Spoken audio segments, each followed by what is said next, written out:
నవలా సమీక్ష మైదానం. రచయిత శ్రీ శివలంక ప్రసాదరావు. స్వరం నాగమౌనిక. చలం, సంచలనం, మైదానం. సమాజంలో లోపాలను బహిర్గతం చేయడం, పరిష్కారాలు చూపే ఆలోచనలు రేకెత్తించే రచనలు చేయడం రచయిత ఆదర్శం. కొన్ని రచనలు గలగలపారే సెలయేటి సవడులు, మరికొన్ని రచనలు పూల తోటలో పిల్ల తెమ్మెరలు, మరికొన్ని రచనలు కరెంటు షాక్లు.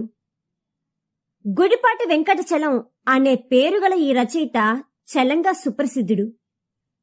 1927లో ఈయన రాసిన మైదానం నవల సమాజానికి కరెంటు షాక్. మైదానం అంటే విశాల దృక్పథానికి నిదర్శనం. ఇరుకు గదులను దాటి ఉన్న స్వేచ్ఛా సీమ మైదానం. మై అంటే శరీరం, దానం అంటే దానం చేయడం. స్త్రీ కోణంలో స్త్రీ తన శరీరాన్ని తనకు నచ్చిన వాడికి అర్పించడం అనే అర్థం కూడా ఈ పేరులో ఉంది. ఇప్పటికి 97 సంవత్సరాల కిందట రాసిన ఈ నవల ఉద్దేశం ఏమిటి? ఈ నవల రచన ద్వారా చలం ఆశించిన ప్రయోజనం నెరవేరిందా? 97 సంవత్సరాల తర్వాతైనా అతను కోరిన ప్రయోజనం నెరవేరిందా అనేది నవల ముగింపు తర్వాత ఆలోచిస్తాం. అసలు ఏ రచన అయినా మనం ఎందుకు చదవాలి? ఒక రచయిత రాసిన భావాలు మనమెందుకు తెలుసుకోవాలి? చదవకపోతే ఏమవుతుంది? చదవకపోతే భూమి ఏమీ బద్దలవదు. ప్రపంచంలో సూర్యుడు నువ్వు చదివినా చదవకపోయినా ఉదయిస్తాడు. గాలులు వీస్తాయి, పువ్వులు పూస్తాయి. ఏదో ఒక రకంగా జీవితం ముందుకెళ్తుంది. కానీ కొన్ని రచనలు చదివితే హృదయ క్షేత్రంలో ఆలోచనల విత్తులు నాటుకుంటాయి. ఆ విత్తులు మొలకలవుతాయి, చెట్లవుతాయి. ఆ రచన చదివితే కలిగే కొత్త ఆలోచనలేవో మనల్ని కొత్త మార్గాలు నడిపిస్తాయి. సమాజం ఇంతకంటే బాగుండే మార్గాలు కల్పిస్తే, వ్యవస్థలో మనం ఏర్పరచుకున్న నియమాలు, నిబంధనలు తనలోని చెడు తొలగించుకుని మరింత పటిష్టంగా మారితే ఎంత బాగుంటుంది? ఆ విషయమే ఈ నవల చెప్తుంది. మనుషుల బంధాల మధ్య, ముఖ్యంగా స్త్రీ పురుషుల మధ్య, మరీ ముఖ్యంగా భార్యాభర్తల మధ్య బంధాలు సంఖ్యలుగా మారితే బతుకు కన్నీటిమయమవుతుంది. ఈ మైదాన నవల భార్యాభర్తల మధ్య ఉండాల్సిన ప్రేమ, ఆప్యాయతలు లోపిస్తే కలిగే పరిణామాలను చూపిస్తుంది. సంసార విహంగస్య పక్షి భూతౌ స్త్రీ పురుషౌ అనే మాట ఉంది. సంసారమనే పక్షికి స్త్రీ పురుషులు 2 రెక్కల వంటివారు. ఏ రెక్క సరిగా లేకపోయినా పక్షి ఎగరదు. సంసారంలో ఏ ఒక్కరు బాగా లేకున్నా సంసారం నడవదు. బాల్య వివాహాలు, సతీ సహగమనాలు, స్త్రీలకు విద్య హక్కు లేకపోవడం, ఇంటికి వంటింటికి పరిమితం కావడం, ఎన్నో మూఢనమ్మకాలు, దురాచారాల కోరల్లో నలిగిపోయే మహిళల మనసును గుర్తించిన నవల మైదానం. స్త్రీకి మనసు ఉంది, స్వేచ్ఛ ఇవ్వాలి. మెదడు ఉంది, ఆలోచించుకునే అవకాశం ఇవ్వాలి. ఆమె కూడా మనిషే, ఆమెను గౌరవించాలి అని చాటి చెప్పిన నవల మైదానం. పెళ్లి చేసుకున్నాక భార్య ఎటుపోతుంది? తాళి కట్టిన నాకు లొంగి బతకాల్సిందే అనే పురుషాహంకారానికి కరెంట్ షాక్ ఈ నవల. నగలు, చీరలు, భర్త అధికారి కావడం, సంపన్న స్త్రీగా లభించే గుర్తింపు కన్నా భర్త అనురాగం, తనపై చూపే ఆప్యాయత, ప్రేమ ముఖ్యమని స్త్రీ భావిస్తుంది. భర్త నుండి అవి లభ్యం కాకపోతే స్త్రీ జీవితమంతా కన్నీళ్లతో, మనసులో మోయలేని బరువుతో బతకాల్సిందేనా అనే ప్రశ్నను ఈ నవల కలిగిస్తుంది. ఈ నవలలో రాజేశ్వరి పాత్ర ప్రధానమైనది. భర్త వల్ల అసంతృప్తి ఉన్న ఆమె ఎలా గడప దాటిందో, ఆమె జీవితం ఏమైందో చిత్రీకరించిన ఈ నవల తెలుగు నవలా సాహిత్యంలో సంచలనం సృష్టించింది. ఎన్నో వివాదాలకు కేంద్ర బిందువైంది. రచయితగా చలాన్ని ఎందరో అభిమానించారు, మరెందరో దుర్నీతి ప్రచారం చేశాడని విమర్శించారు. వ్యవస్థలో అణగారి ఉన్న స్త్రీల వైపు బలంగా నిలబడి వారి తరపు గొంతు వినిపించిన చలం ఈ రచన ద్వారా తను అనుకున్న మార్పు సాధించాడా? అసలు ఇందులో కథ ఏమిటి అనేది పరిశీలిద్దాం. రాజేశ్వరి భర్త ప్లేడరు. కోర్టు, డబ్బు, సంపాదన తప్ప భార్య ఉందని, ఆమెకు ఆశలు, కోరికలు ఉంటాయని గుర్తించడు. రాజేశ్వరి భావుకురాలు. భర్త అలా లేకపోతే జీవితం ఎంత నరకమో ఆమె అనుభవానికి తెలుసు. ఆమె లైంగిక కోరికను కూడా భర్త గుర్తించడు. ఇంటిలోని అలంకారాలుగా ఉన్న అనేక వస్తువుల్లో ఆమె కూడా ఒక వస్తువు. రాజేశ్వరిలో అసంతృప్తి నివురుగప్పిన నిప్పులా ఉంది. ఒక కేసు విషయమే భర్తను కలవడానికి తన ఇంటికి వచ్చిన అమీరుపై మనసు పడుతుంది. అతని చూపు ఆమె మనసుకు తాకుతుంది. అతడు చొరవగా ఆమెను కౌగిలించుకుంటాడు. భర్త కాక పరాయి పురుషుని స్పర్శ ఆమెకు అంతులేని ఆనందాన్ని, నిద్రాణమై ఉన్న ఆమెలోని కోరికను తట్టిలేపుతుంది. అమీరుపై మోహంతో అతనితో లేచిపోతుంది. ఆ ఇంట్లో భర్త ద్వారా భౌతిక అవసరాలకు లోట్లేదు, కాని ప్రేమరాహిత్యం ఉంది. అత్యంత అవసరమైన ఈ మానసిక సంతృప్తి కోసం ఆమె అమీరుతో లేచిపోయి వేరే ఊరు వెళ్లి ఒక మైదానంలో చిన్న గుడిసెలో జీవిస్తుంది. రాజేశ్వరి హృదయంలోని ప్రేమ, భావుకత, రసావేశం అమీరు ద్వారా అనుభూతి చెందుతుంది. తనలోని లైంగిక వాంఛలను తీర్చుకుంటుంది. కొంతకాలానికి అమీరుకు మరొక స్త్రీపై వ్యామోహం కలుగుతుంది. రాజేశ్వరి కారణం తెలుసుకుంటుంది. అమీరు ఆనందమే తన ఆనందంగా భావిస్తుంది. నా అమీరు ఆనందమే నా ఆనందం. ఈ అమీరే లేకపోతే నేను ఆ ఇంట్లో బాధను మోసుకుంటూ ఉండేదాన్ని. నాకు ఇంత ప్రేమనిచ్చిన అమీరు కోసం, అమీరు ఆనందం కోసం ఏమైనా చెయ్యాలి అనుకుంటూ అమీరు ఇష్టపడిన ఆ స్త్రీ దగ్గరకు వెళ్లి అమీరు ప్రేమ చెప్పి అతనితో కలయికకు ఆ స్త్రీని ఒప్పిస్తుంది. అమీరు వలన రాజేశ్వరి గర్భవతి అవుతుంది. బిడ్డ మనకు అడ్డం, గర్భం తీయించుకో అంటాడు అమీరు. తను తిరస్కరిస్తుంది. తిట్టి కొట్టి వెళ్లిపోతాడు. ఈ సమయంలో ఒంటరిగా ఉన్న ఆమెకు మీరా తోడు ఉంటాడు. మీరా సహాయంతో గర్భం తీయించుకుంటుంది. మీరాకు కూడా రాజేశ్వరి అంటే చాలా ఇష్టం. రాజేశ్వరి మీరాతో చనువుగా ఉండడం అమీరుకు నచ్చదు. అమీరుకు మీరాకు మధ్య రాజేశ్వరి నలిగిపోతుంది. ఒక సందర్భంలో మీరా రాజేశ్వరిని శారీరకంగా కలుస్తాడు. ఆ సమయంలో అమీరు కత్తితో వచ్చి మీరాను చంపాలని చూస్తాడు. రాజేశ్వరి అడ్డుకుంటుంది. ముగ్గురి ఘర్షణలో అమీరు కత్తితో పొడుచుకుని ఆత్మహత్య చేసుకుంటాడు. రాజేశ్వరి చంపిందని మీరా ఆ నేరం తనపై వేసుకుంటాడు. మీరా చంపాడేమో అనుకుని రాజేశ్వరి ఆ హత్యా నేరం తనపై వేసుకుంటుంది. పోలీసులు అరెస్టు చేసి రాజేశ్వరిని జైల్లో పెడతారు.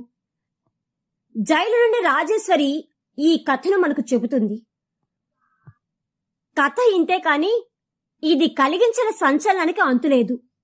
రాజేశ్వరి ఆలోచనలు, ఆమె భావోద్రేకం, ఆమె ఉద్వేగం, ఆమె కోరిన స్వేచ్ఛ, ఆమెకు దొరికిన జీవితం, ఆమె పొందిన అనుభవాలు ఈ నవల చదివిన ప్రతి ఒక్కరిని ఆలోచనలకు గురి చేస్తాయి.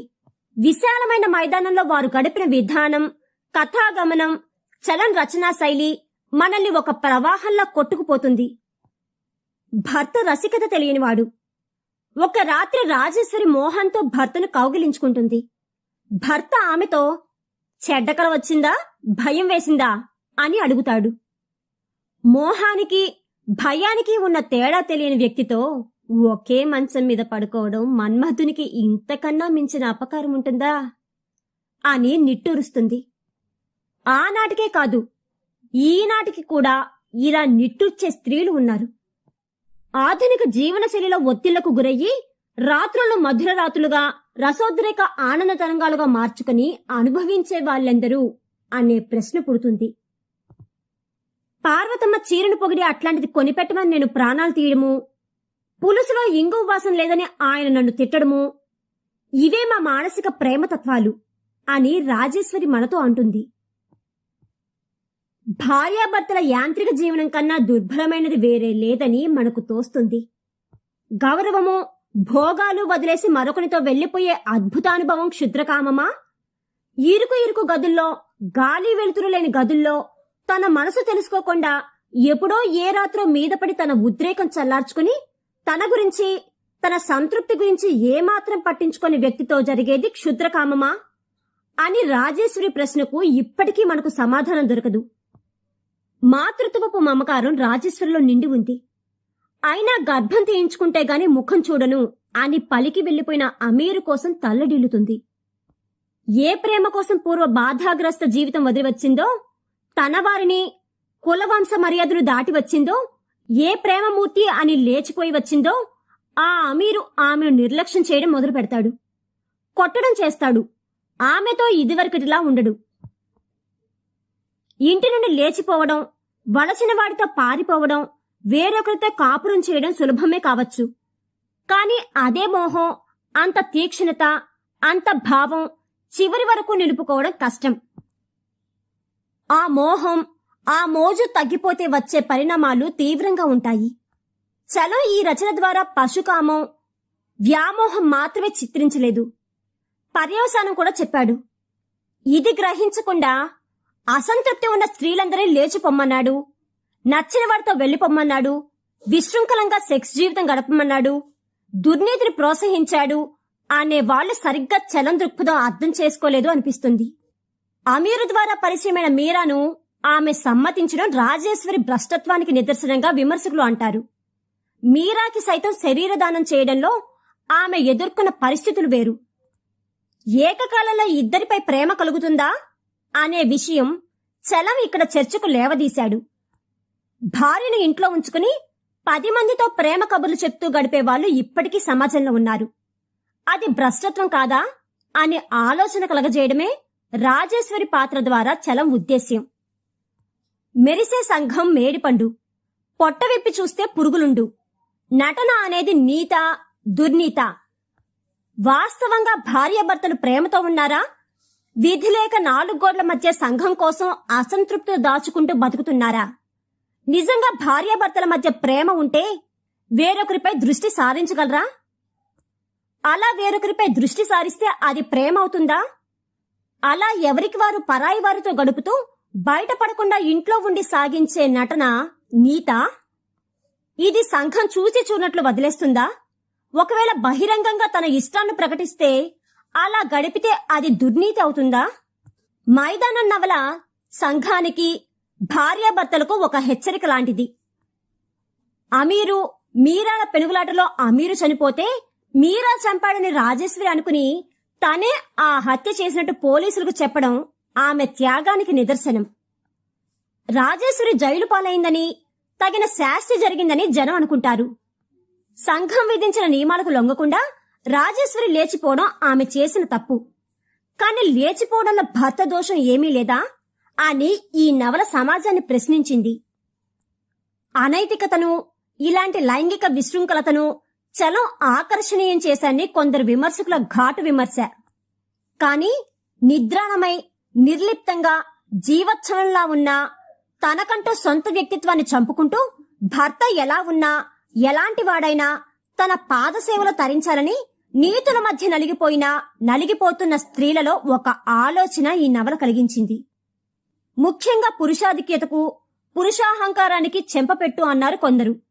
తెలుగు సాహితీలోకం ఈ ఒక్క రచన మీద 2గా చీలి సాహిత్యకారుల పరస్పర విమర్శలతో ఒక ఆలోచన అయితే రేకెత్తించారు.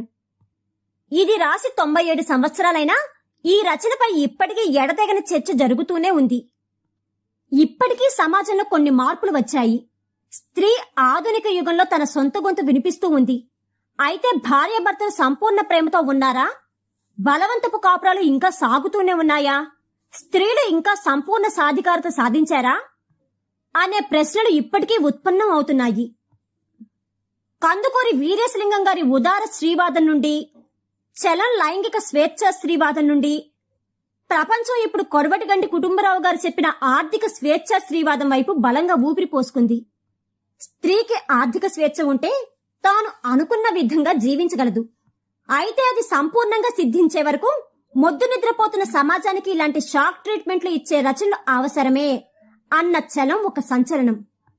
మైదానం నవలపై రచయిత శ్రీ శివలింక ప్రసాదరావు గారి సమీక్ష గనక మీకు నచ్చినట్లయితే please like, share and subscribe to our channel.